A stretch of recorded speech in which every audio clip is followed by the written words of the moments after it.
할렐루야. 이 새벽에 주님을 예배하기에 나온 성도님들을 주님의 이름으로 축복하고 환영합니다. 함께 기도하며 예배의 자리로 나가도록 하겠습니다. 기도하겠습니다. 하나님, 오늘도 주님을 찬양하며 또 주의 말씀을 듣고 주의 말씀을 따라 살기로 결단하며 나아갑니다. 주님, 말씀하여 주시옵소서. 저에게 주의 말씀 듣고 또 기도할 때에 주시는 은혜 따라 오늘 하루도 살게 하여 주시옵소서. 우리 마음에 있는 두려움들과 염려들 다 떠나가게 하여 주시고 오직 하나님 주시는 은혜와 평강으로 이 마음과 우리의 삶을 채워 주시옵소서. 주님께 모든 영광 올려드리며 감사하며 예수님 이름으로 기도하옵나이다. 아멘.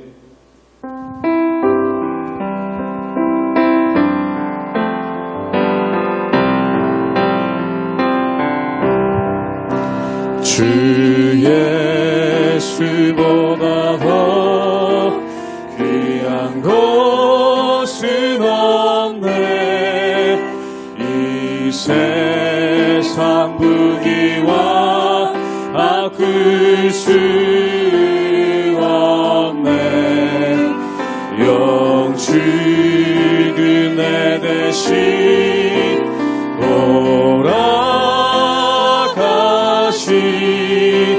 그 놀라운 사랑 잊지 못해. 세상 즐거움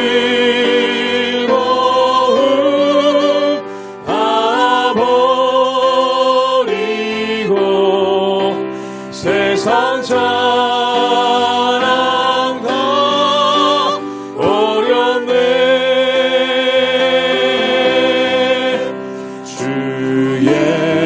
예수보다 더 귀한 것은 없네.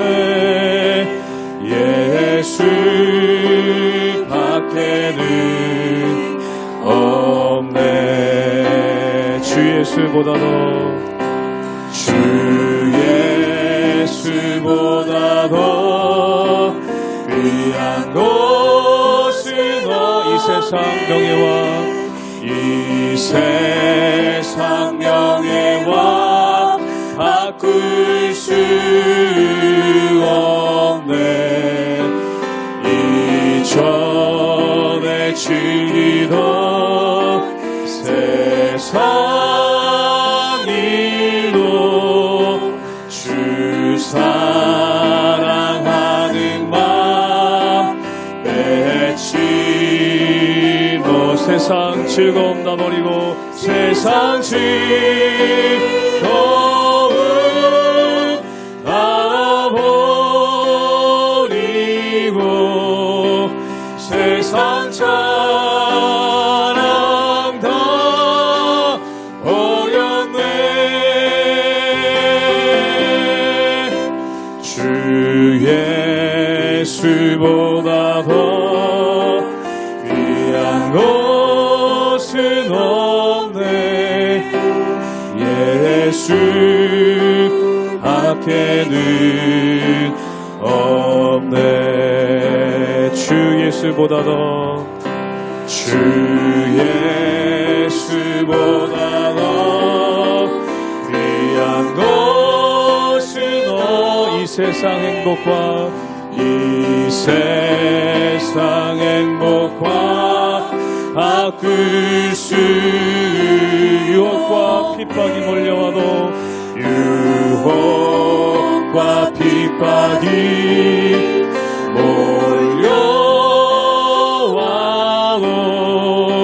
주 섬기는 내 맘 변치 않네. 세상 즐거움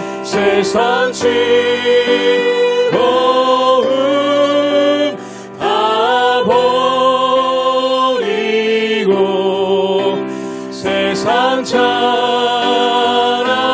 다 버렸네. 주 예수보다 더 귀한 것은 없네. 예수 밖에는 없네.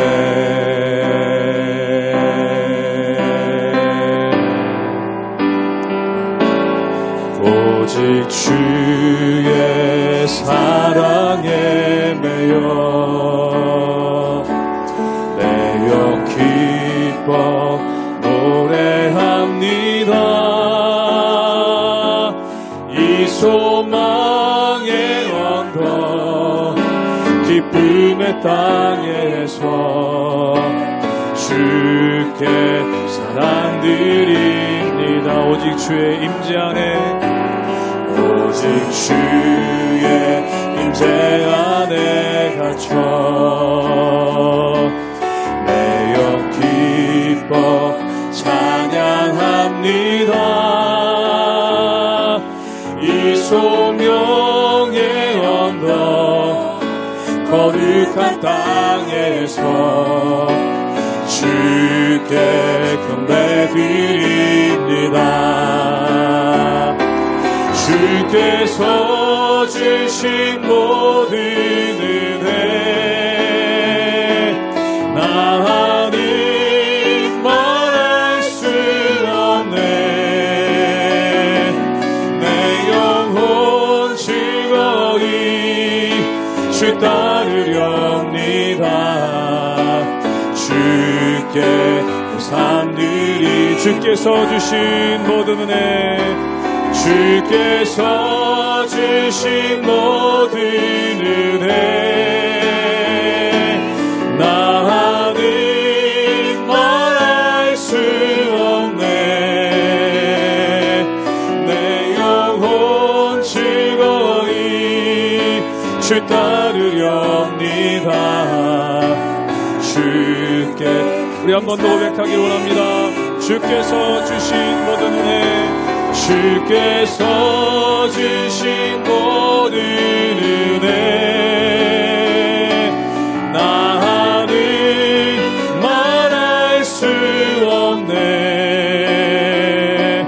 내 영혼 즐거이 주 따르렵니다. 주께 내 삶 드립니다. 주께 내 삶 드립니다. 주께 내 삶 드리 주께 내 삶 드립니다. 주께 내 삶 드립니다.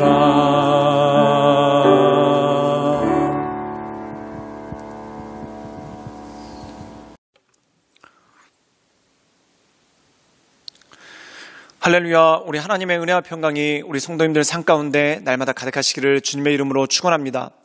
사도 바울은 고린도 전서를 통해서 복음의 본질에 집중할 것에 대해서 고린도 교회 교인들에게 권면하고 있는 것을 보게 되죠. 그렇다면 그 이유가 무엇입니까? 이 고린도 교인들이 강조하는 것이 있는데 그것은 뭐냐면 나는 바울에게서 세례를 받았다. 나는 아볼로에게서 세례를 받았다. 혹은 나는 바울에게서 복음 전도를 받았다. 나는 아볼로에게서 복음 전도를 받았다. 이러한 것들이 그들의 자랑이었고 또한 그것이 자신들을 나타내는 것이었고 그것들이 자신들을 드러내는 것이었다는 겁니다. 그런데 사도 바울은 그들에게 권면합니다. 너희들이 받은 복음은 무엇인가? 또한 너희들은 무엇으로 말미암아 세례를 받았는가? 즉 복음 전파자는 중요하지가 않다라는 것이죠. 즉 예를 들어서 누군가에게서 선물을 받았습니다. 그럼 그 선물을 전달해준 배달원 참 중요한 인물이죠. 그런데 그 배달원보다 더 중요한 것은 그 선물 자체가 아니겠습니까? 또한 선물을 받았을 때 그 선물이 박스에 포장되어 있습니다. 그럼 그 박스가 중요한 것이 아니라 그 안에 있는 선물, 그 내용이 중요하다는 것이죠. 즉 다시 말해서 사도 바울이 강조하는 것은 바로 이것입니다. 우리는 복음을 배달했고 또한 우리는 복음을 보기 좋게 포장한 박스와 똑같다.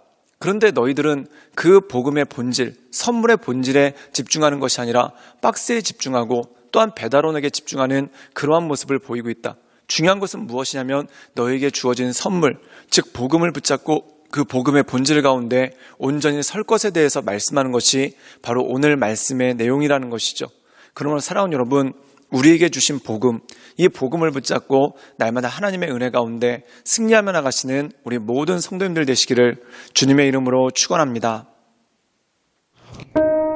고린도전서 1장 18절에서 25절 말씀입니다. 십자가의 도가 멸망하는 자들에게는 미련한 것이요 구원을 받는 우리에게는 하나님의 능력이라. 기록된 바 내가 지혜 있는 자들의 지혜를 멸하고 총명한 자들의 총명을 폐하리라 하였으니, 지혜 있는 자가 어디 있느냐? 선비가 어디 있느냐? 이 세대의 변론가가 어디 있느냐? 하나님께서 이 세상의 지혜를 미련하게 하신 것이 아니냐? 하나님의 지혜에 있어서는 이 세상이 자기 지혜로 하나님을 알지 못하므로 하나님께서 전도에 미련한 것으로 믿는 자들을 구원하시기를 기뻐하셨도다. 유대인은 표적을 구하고 헬라인은 지혜를 찾으나 우리는 십자가에 못 박힌 그리스도를 전하니, 유대인에게는 거리끼는 것이요 이방인에게는 미련한 것이로되 오직 부르심을 받은 자들에게는 유대인이나 헬라인이나 그리스도는 하나님의 능력이요 하나님의 지혜니라. 하나님의 어리석음이 사람보다 지혜롭고 하나님의 약하심이 사람보다 강하니라. 오늘 말씀 가운데 보면은 사도 바울은 복음의 본질에 대해서 우리에게 말씀하고 있습니다. 그럼 복음의 본질은 무엇입니까? 바로 십자가라는 것이죠. 그럼 십자가는 무엇일까요? 로마서에서 사도 바울은 이렇게 증거합니다. 십자가를 통해서 우리를 향하신 하나님의 사랑을 확증하셨다. 즉 예수님께서 십자가의 죽으심으로 하나님께서 우리를 향한 자기의 사랑을 확증하셨다는 것입니다. 즉 십자가는 예수님의 희생, 그리고 하나님의 사랑, 그 모든 것들이 함축적으로 담겨 있는 것이 바로 십자가라는 것이죠. 그런데 이 십자가를 거부하는 이들이 있다는 겁니다. 그 이유가 무엇이겠습니까? 우리 함께 고린도전서 1장 18절의 말씀을 읽도록 하겠습니다. 제가 읽겠습니다. 십자가의 도가 멸망하는 자들에게는 미련한 것이요 구원을 받는 우리에게는 하나님의 능력이라. 오늘 말씀 가운데 보면 십자가가 멸망하는 자들에겐 미련한 것이라는 겁니다. 그 이유가 뭘까요? 지금이야 우리가 십자가를 아름다운 장식으로, 또한 교회의 상징으로, 또한 여러 가지 액세서리를 통해 목걸이 또는 귀걸이로 하고 있고, 또한 여러 가지 아름다운 디자인과 장식이 가미돼서 십자가가 아름다운 것이 됐지만, 그리고 많은 사람들이 선호하는 애장품이고, 또한 심지어 예수님을 믿지 않는 사람들도 액세서리로 이 십자가를 소장하고 있습니다. 그런데 이 당시에 로마 시대 때 십자가는 무엇인가? 죄인들을 처형하는 처형 도구가 바로 십자가라는 것이죠. 마치 우리나라로 치면은 교수형에 처하는 밧줄이거나, 또한 프랑스로 치면은 사람의 목을 자르는 단두대와 똑같은 그러한 것이 바로 십자가라는 것입니다. 그렇기 때문에 이 십자가는 그 당시 로마 사람들한테는 반역을 상징하는 것, 또한 비참함을 상징하는 것이기 때문에 몸서리쳐지는 것이고 꺼리는 것이었다는 것입니다. 그런데 그 십자가가 어떻게 변했습니까? 바로 구원의 상징, 즉 예수 그리스도를 통한 하나님의 사랑을 드러내는 사랑의 상징으로 바뀐 것이 바로 십자가 아닙니까? 사랑하는 여러분, 마치 이 십자가의 위상이 저주와 죽음의 상징에서 구원과 생명의 상징으로 바뀐 것, 또한 이 십자가가 증오와 미움의 상징에서 사랑과 우리를 향하신 하나님의 뜻에 대한 상징으로 바뀐 것, 이것이 무엇입니까? 바로 변화라는 것이죠. 바로 우리가 그것과 똑같다는 것입니다. 예수님 이전에는 저주의 자녀였지만 이제 예수님을 통하여 하나님의 자녀가 되고 하나님의 은혜 가운데 나갈 수 있는 힘이 우리에게 주어졌다는 것이죠. 그러므로 하나님의 능력으로 말미암아 이 십자가의 의미가 바뀐 것처럼 하나님의 능력으로 말미암아 우리의 삶의 의미가 바뀌고, 또한 하나님 보시기에 온전한 삶을 살아갈 수 있는 능력이 우리 가운데 주어졌다는 것입니다. 우리 함께 고린도전서 1장 25절의 말씀을 읽도록 하겠습니다. 제가 읽겠습니다. 하나님의 어리석음이 사람보다 지혜롭고 하나님의 약하심이 사람보다 강하니라. 오늘 말씀 가운데 보면은 사람들이 이 십자가의 도를 어리석은 것으로 여긴다는 겁니다. 그리고 많은 사람들이 어떻게 하나님이 이렇게 무력할 수 있는가? 어떻게 하나님의 아들이 권능을 행하는 것이 아니라 십자가에서 비참하게 죽을 수 있는가? 사랑하는 여러분, 그 이유가 무엇이겠습니까? 그것이 바로 그 안에 사랑이 있기 때문에 그렇다는 것이죠. 예를 들어서 엄마가 굉장히 유명한 사람입니다. 또한 엄마가 세상에서 굉장히 많이 알려진 사람이고 권세와 능력이 있습니다. 그런데 그 엄마가 어떻게 합니까? 자녀들을 위해서 손수 음식을 만들어주죠. 그러면 엄마가 세상에서 어떤 아무 권력이 없어서 음식을 만들어주는 거겠습니까? 그게 아니라는 것이죠. 자녀들을 사랑하기 때문에 그 자녀들에 대한 사랑을 드러내려고 손수 음식을 하는 그러한 모습이 그 가운데 있는 것 아니겠습니까? 사랑하는 여러분, 마치 그거와 똑같다는 겁니다. 예수님께서 힘과 능력이 없어서 십자가에서 무력하게 죽으신 것이 아니라 우리를 구원하시기 위해서 십자가의 죽으심으로 하나님의 사랑을 드러내고 하나님의 사랑을 확증하셨다는 것이죠.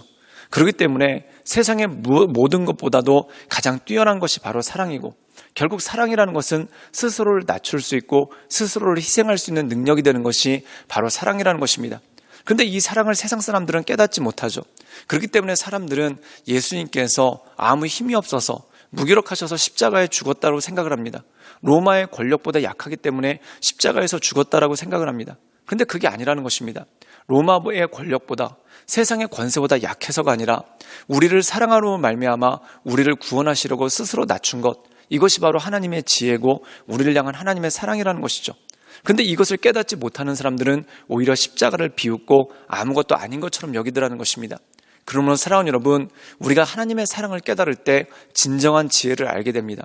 그러니까 우리가 하나님의 사랑을 깨달을 때 이 세상을 온전함으로 살아갈 수 있는 힘과 능력이 우리에게 주어진다는 것이죠. 그러므로 이 주님만을 바라보며 하나님의 은혜 가운데, 그 인도하신 가운데 날마다 승리하며 나가시는 우리 모든 성도님들 되시기를 주님의 이름으로 축원합니다. 함께 기도하시겠습니다. 사랑이 많으신 주님, 우리가 이 세상 살아갈 때 오직 그리스도의 십자가의 능력을 힘입어 오직 주님만을 바라보며 하나님의 은혜 가운데, 그 인도하신 가운데 날마다 나갈 수 있도록 주여 우리를 지켜주시고 우리 가운데 역사하여 주시옵소서. 하나님의 사랑을 십자가를 통해 깨닫고 또한 하나님의 사랑을 알을 때 그 십자가의 의미를 알게 됩니다. 하나님, 우리에게 주시는 그 하나님의 사랑으로 말미암아, 그 하나님의 은혜로 말미암아 우리가 이 세상을 이겨나가며 이 세상의 모든 것들을 승리하며 나갈 수 있는 힘과 능력을 허락하여 주시옵소서. 예수님의 이름으로 감사하며 기도드리옵나이다. 아멘.